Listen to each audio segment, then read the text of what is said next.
Live from downtown Detroit, Local 4 News at 5 starts now. Water woes. A massive water main break has communities in Macomb County saying don't drink the water unless you boil it first. And now the race is on to fix the problem that sent water through fields and over roads. Now to live pictures from Sky 4 over that pipe break that caused all of this. This is 24 Mile and North Avenue. That stretch of road is going to be closed for at least the next 2 weeks. And that tops our news today on Local 4 News at 5. Good to have you with us. I'm Devin Skillion. Good evening. I'm Karen Drew in for Kimberly Gill. As of right now, people living in Chesterfield Township, Lenox Township, Macomb Township, the city of Rochester, and the village of New Haven all need to boil their water before drinking it. Rob Maloney live on the story for us tonight. And Rod, they're breaking out the bottled water once again. And I'm standing amongst gallons upon gallons, much of it donated by Kroger. They filled up the Chesterfield Township Fire Station here.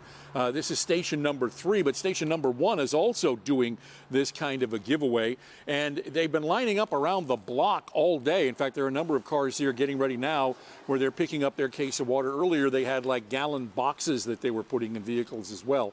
All because of the boil water advisory, something that we've been seeing probably a little too much of lately.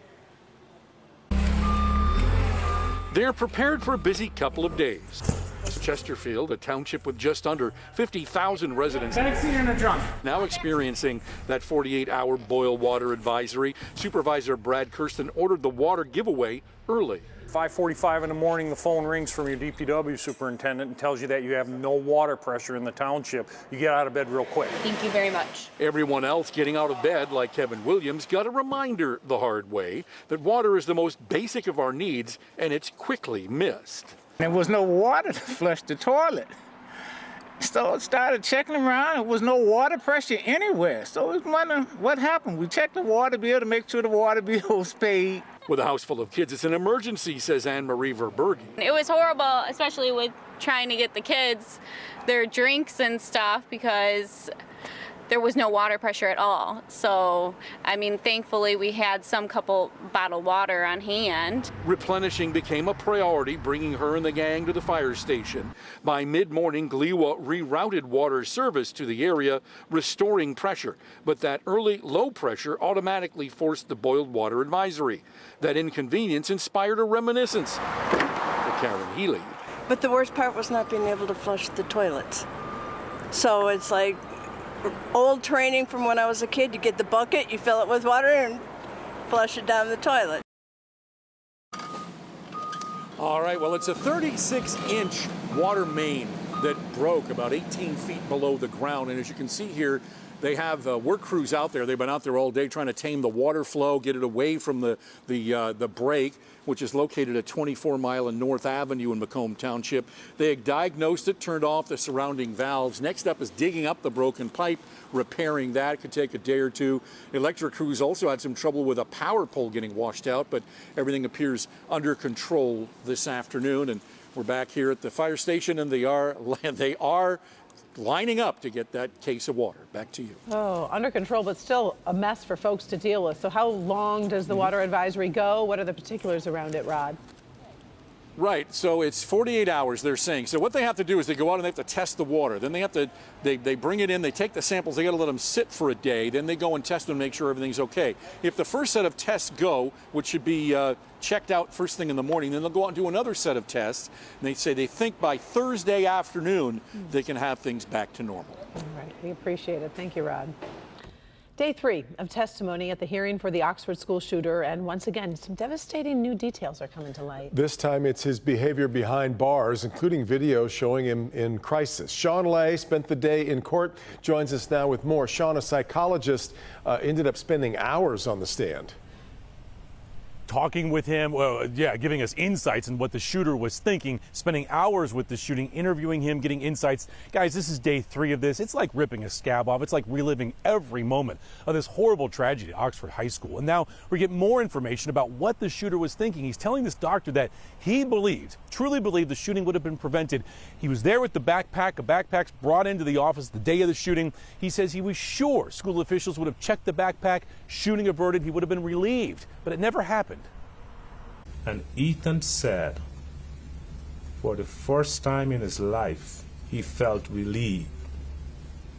He said he just knew that the sheriffs were going to burst into the office and arrest him, because there was no way, after all that they saw, that they were not going to search that backpack. Jaw-dropping testimony from psychologist Dr. Colin King. He interviewed the Oxford High School shooter for hours following the shooting. The very day of the shooting, the teen telling the doctor he finally felt free of his urge to kill. He had been hauled into the school office. He says for sure they would have checked his backpack, find the gun, and prevent the massacre he had planned. Even a school official mentioned how heavy his backpack was. He said, "This is heavy. What do you have in here? Bricks?" And then Ethan said, all he had to do was just unzip that backpack. But he didn't. Multiple jailhouse videos also played of the shooter in crisis. Deputies trying to get him under control in jail. The shooter asking God why he didn't prevent the shooting. The doctor's opinion that the teen is mentally ill but can be rehabilitated.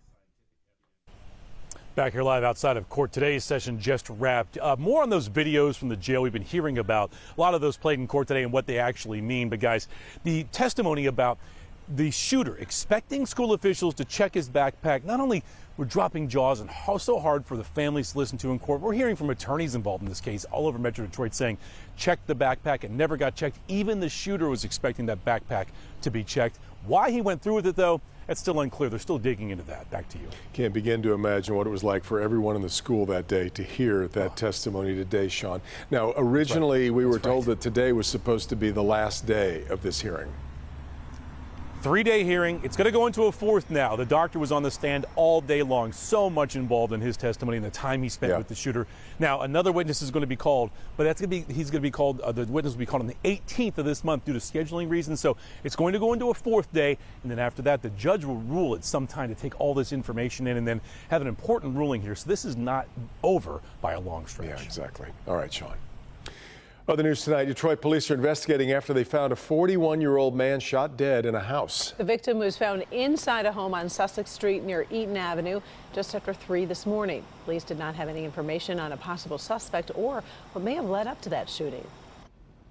Two prominent players in Michigan's Republican Party now facing criminal charges. They're accused of trying to gain access to Michigan voting machines after the 2020 presidential election. Tonight, Victor Williams breaks down what's next now for former Attorney General candidate Matt DePerno and former state rep Dare Rendon. Victor. Yeah, Devin, well, this is all after an 18-month investigation, and we cannot emphasize enough that these are criminal charges that these two are facing. Now, at one point, these two were very adamant about the 2020 election being rigged, resulting in the loss for President Trump. Matthew DePerno, along with former state rep Dare Rendon, are now being charged with accessing and tampering with voting machines in connection to that same election. DePerno, who was once endorsed by President Trump, is now going up against four major charges, I should say, which include undue possession of a voting machine and willfully damaging a voting machine, both in which are felonies. Rendon, on the other hand, was charged with conspiracy to commit undue possession of a voting machine and false pretenses. Back in July, a state judge ruled that it's a felony to take a machine without a court order or permission directly from the Secretary of State's office. That felony is now punishable by up to 5 years in prison alone. Now, DePerno, who is a former attorney general candidate, he is, of course, denying all of this in a statement which has recently come out from his attorney, which in part reads, quote, "He categorically denies any wrongdoing and firmly asserts that these charges are unfounded and lack merit." Victor Williams, Local 4. All right, Victor. Well, tonight we are getting our first look at one of the two Detroit police officers arrested in separate incidents. Veteran officer Amy Serafensky is charged with felonious assault and a misdemeanor charge of brandishing a firearm, all stemming from a road rage incident in Madison Heights. She was given $25,000 personal bond. All right, you feeling lucky? Tonight could be your night to win one of the biggest Mega Millions drawings in history. $1.1 billion will be up for grabs, and one winner could snap that unlucky streak that has stretched for 30 straight draws. Tickets can be purchased at retailers and online until 10:45 tonight. And by the way, we are going to bring you those winning numbers tonight at 11 right here on Local 4. You know, we managed to get a few peeks of the sun today as we take a live look outside. That's our Mount Clemens sky cam. Been pretty good with these cooler temperatures because some folks kind of wanted it to cool off for a while, but that is going to change as we make our way through the middle of the week. So let's get over to Kim Adams and our first look at the forewarned forecast. Hi, Kim.